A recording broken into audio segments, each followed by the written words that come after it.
ahead. Hi. So, have you looked at the ANA website? I have.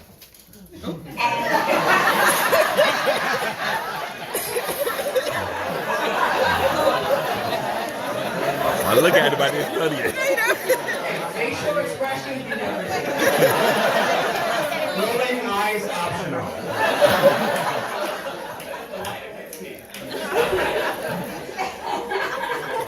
So, on the AANA website, it has talked about some of the challenges we have as a profession. Can you tell me about one challenge that we face? Just one? Yes.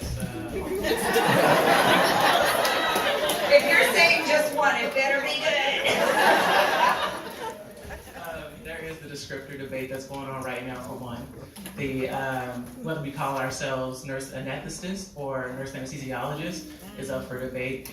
I don't think there's one side that's stronger than the other just yet, but that seems to be something that's in great talks right now. And ANA is contemplating spending a lot of money on transitioning, but I don't think that they've made a decision just yet. So that's not really a challenge that we face as a profession altogether.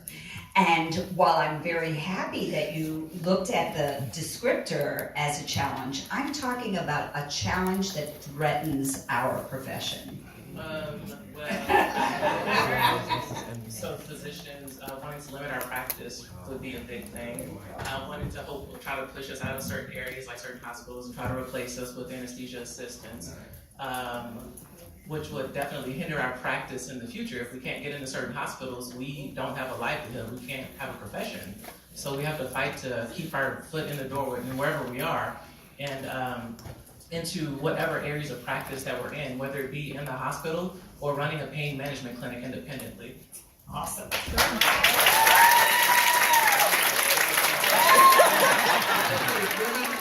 That was amazing. Amazing. Very good. And especially after I threw the curveball, Yeah. that wasn't what I was looking for. That was all. Thank you for refocusing me. A lot of times we want to see how you think out loud.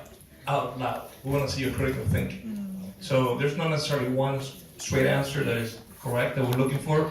We want to see your thought process. We want to hear you think. So say it out loud. And if you think you made a mistake, you can remove it. Another way to incorporate other things that talk about how that impacts the healthcare in your area, whatever. Because you can talk about legislatively what pushes our profession or practice going to be such. That way they know you've looked up about being on the state and federal level, advocacy, things like that. You just can't look at the website. Look into it and some thought. And they call nurses and that stuff and tell them and ask them what they think. You have all these people's numbers. Just call them up and ask. Go ahead. Next.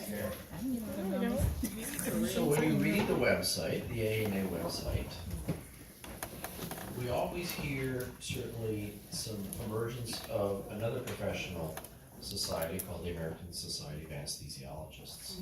Now they're very much advocates of the anesthesia care team. Tell me the spaces that CRNAs function in across the country, and would you advocate for the anesthesia care team or alternative models, and if so, what would they be? Just want to clarify your question. When you said the states that they provide care in, is it like the different areas that they provide Yes, so care? an anesthesia care team would involve an physician, anesthesiologist, is medically directing a nurse anesthetist in everything they do. And we know in rural America that does not exist at all. So I'm interested in your perspectives on both sides, and which one would you favor? So I only have experience with an anesthesia care team. When I did my shadow experience, that was the model that they practiced under. I think that I would favor a more independent practice. I feel that as providers, we can deliver excellent care without the supervision of an anesthesiologist.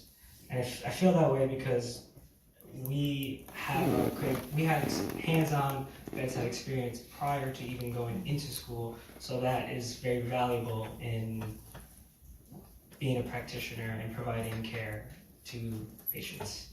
Very good. A couple of things that I would add. All right, so you almost said it. You got to get it out. I'm a critical care nurse, and there is a lot of skill sets that you garner from that will extrapolate to anesthesia, that make you a cost-effective, high-quality anesthesia provider.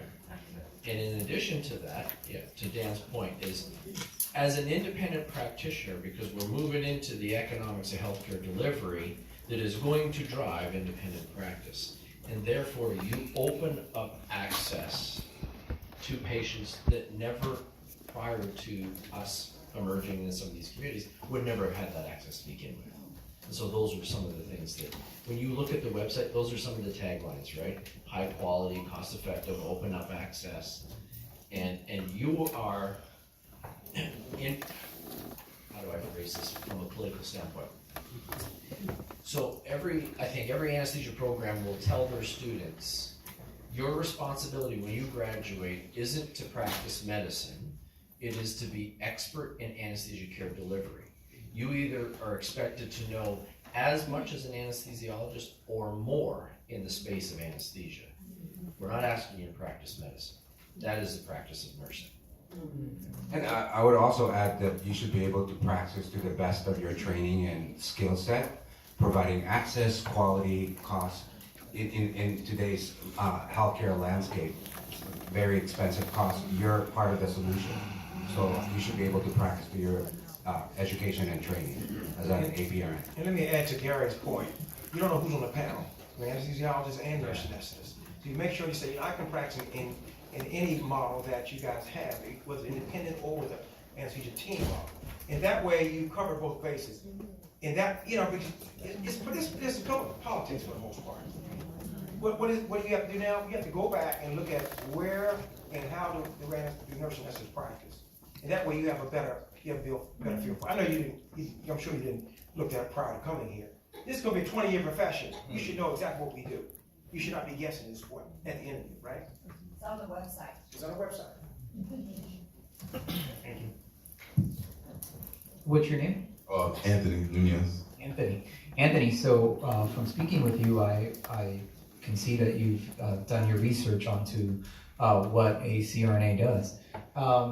In your own words, can you tell me what your understanding is between what the difference is between a CRNA and an AA? That was a good question. So the first thing that I want to, the first thing that I would like to focus on would be the prestige between